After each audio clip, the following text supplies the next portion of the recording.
এবার আমরা পরবর্তী সূত্র করব। এখানে আমি দেখাবো, বলেছিলাম আগে যে একটা দারুণ টেকনিক শেখাবো যেভাবে আমরা বুঝে ফেলবো যে একটা প্যাসেজে একটা ভার্ব যখন আমরা দেখবো সেটা আমরা অ্যাক্টিভলি লিখবো নাকি প্যাসিভলি লিখবো, এটা কি করে বুঝবো। এমন একটা দারুণ একটা টেকনিক শেখাবো, খুব ভালো করে খেয়াল করবো। ধরুন আমি একটা জিনিস লিখলাম, এখানে ওয়াটার আর ভার্ব লিখলাম পলিউট। এখন আরেকটা বাক্য যদি আমরা লিখি যে people pollute water.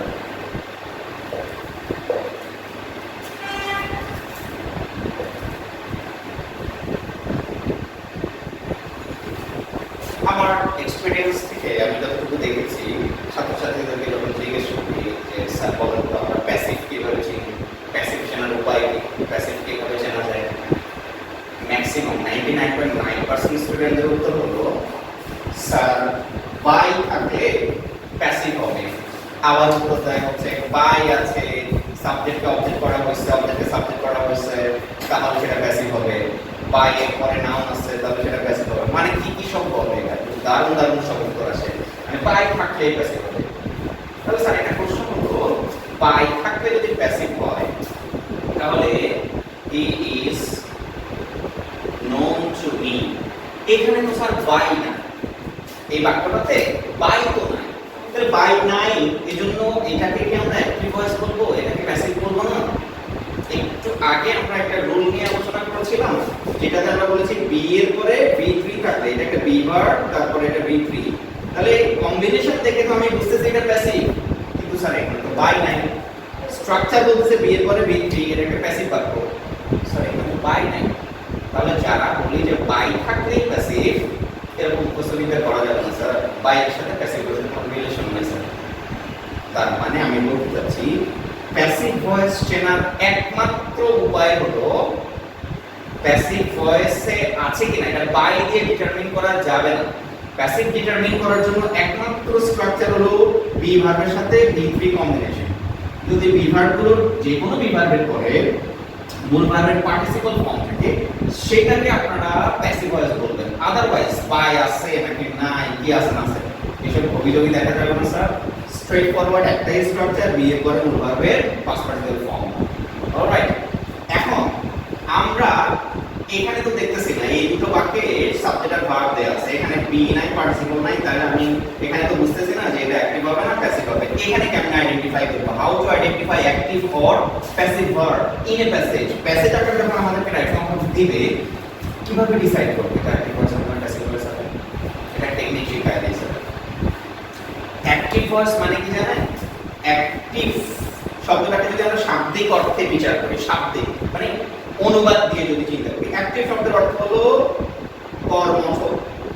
তো কর্মঠ মানে কি, যে কাজ করে। তাহলে যে বাক্যে সাবজেক্ট নিজেই ক্রিয়ার কাজ করে সেটা হচ্ছে অ্যাক্টিভ। আবার একদম ভেঙে চুরে বললাম স্যার, একদম ভেঙে চুরে চুরমার করে দিলাম, এখানে কোনো অভিযোগ করার সুযোগ নাই, ডাইরেক্ট একদম মূল কথাটা মনে রাখবেন, অ্যাক্টিভ মানে হচ্ছে কর্মঠ। অন্য কোনো অভিযোগ দিয়ে কিন্তু অ্যাক্টিভ প্যাসিভ চেনা যাবে না, বললাম যে বাই টাই এটসেট্রা এগুলো দিয়ে চিন্তা করবেন না, ডাইরেক্ট কথা বলবেন। কি অ্যাক্টিভ শব্দের সাধারণ অর্থ যদি আমরা চিন্তা করি মানে কর্মঠ, কর্মটা মানে কি যে কাজ করে। সুতরাং সাবজেক্ট নিজেই যদি ক্রিয়ার কাজ করে তাহলে সেটা কি হবে, অ্যাক্টিভ হবে, যাতে মানে সাবজেক্ট নিজেই করে। কেমন, তাহলে যদি সাবজেক্ট নিজে করে সেটা অ্যাক্টিভ, আর সাবজেক্ট যদি না করে, সাবজেক্ট কর্মঠ না, সাবজেক্ট কাজটা করছে না, মানে সাবজেক্ট কর্মঠ না, সাবজেক্ট কাজটা করছে না, তাহলে সাবজেক্ট কাজ না করলে সেটা অ্যাক্টিভ না। অ্যাক্টিভ না মানে কি, এটা প্যাসিভ। সাবজেক্ট কাজ করছে না মানে সেটা অ্যাক্টিভ না, আর অ্যাক্টিভ না মানে সেটা হচ্ছে প্যাসিভ। কেমন, এবার আমরা এই দুটো एग्जांपलকে খেয়াল করি।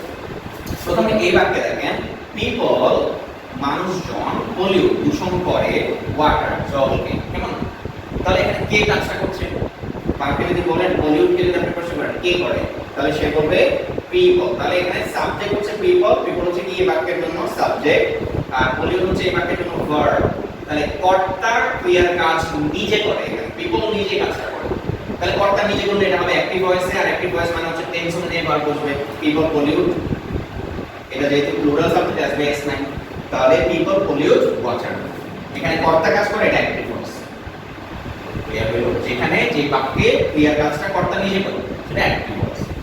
ওয়াটার পলিউট, এখানে সাবজেক্ট হচ্ছে ওয়াটার, ক্রিয়া বা ভার্ব হচ্ছে পলিউট। এবার দেখেন তো রিলেশনটা কেমন, প্রত্যক্ষ নাকি পরোক্ষ? ওয়াটার আর পলিউটের মধ্যে সম্পর্কটা কেমন? ওয়াটার কি নিজে পলিউট করে, মানে ওয়াটার কি এই কাজটা করে, এই সাবজেক্ট কি এই কাজটা করছে? ওয়াটার কি নিজেকে পলিউট করছে? করছে। তাহলে কি হবে? ওয়াটার যেহেতু সাবজেক্ট এবং এটা যেহেতু এই ভার্বের কাজটা নিজে করছে না, তাহলে আমরা বুঝে গেলাম কর্তা অ্যাক্টিভ না। অ্যাক্টিভ না মানে হচ্ছে এটা প্যাসিভ। আর প্যাসিভ কিভাবে করি আমরা? একটা বি ভার্ব বসাই দিয়ে টেন্স অনুযায়ী আর এই ভার্বটা বি3 করে দেই। তাহলে ওয়াটার আনকাউন্টেবল নাউন এর সাথে ইজ লাগাইলাম আর পলিউট ভার্বটাকে আমরা করে দিলাম পলিউটেড, বি3 করে দিলাম। সহজ না ব্যাপারটা? আই রিপিট, যদি কোনো বাক্যে সাবজেক্ট আর ভার্বের রিলেশনটা প্রত্যক্ষ হয়,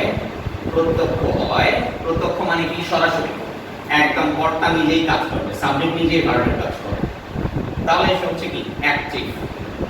আর যদি সাবজেক্ট ভার্বের কাজটা না করে, সাবজেক্ট কাজটা করছে না, যে সাবজেক্টটা দেয়া আছে সেই কাজটা করে না, তাহলে সেটা কিন্তু হবে প্যাসিভ। ক্লিয়ার? বাই আছে এখানে স্যার, এই যে water is polluted in many ways, বাই আছে নাই, তারপরেও কিন্তু এটা প্যাসিভ। কেন? এই যে বি ভার্বের পরে মূল ভার্বের পার্টিসিপল আছে এবং কর্তা এই কাজটা করছে না। তাহলে প্যাসিভ চেনার উপায় এখন পর্যন্ত আলোচনায় আমরা দুটো পেলাম। নাম্বার 1, বি ভার্বের পরে মূল ভার্বের পাস্ট পার্টিসিপল ফর্ম থাকবে। নাম্বার 2, প্যাসিভ বাক্যে সাবজেক্ট ক্রিয়ার কাজটা নিজে করে না। তাহলে সাবজেক্ট কাজ করে না এমন বাক্যে প্যাসিভ ভয়েস হবে। প্যাসিভ ভয়েস করতে হলে টেন্স অনুযায়ী বি ভার্ব বসবে, মূল ভার্বের পাস্ট পার্টিসিপল ফর্ম হবে। আই থিংক এই সহজ নিনজা টেকনিকটা সবাই বুঝতে পারছে। এটা এমন একটা চমৎকার রুল যেটা দেখে আমরা একটা বাক্যে ভার্বটাকে অ্যাক্টিভ লিখবো না প্যাসিভ লিখবো সহজে বুঝতে পারি। যদি কর্তার সাথে ক্রিয়া সম্পর্কটা সরাসরি হয়, কর্তা এই কাজটা করে, তাহলে সেটা হবে অ্যাক্টিভ ভয়েস।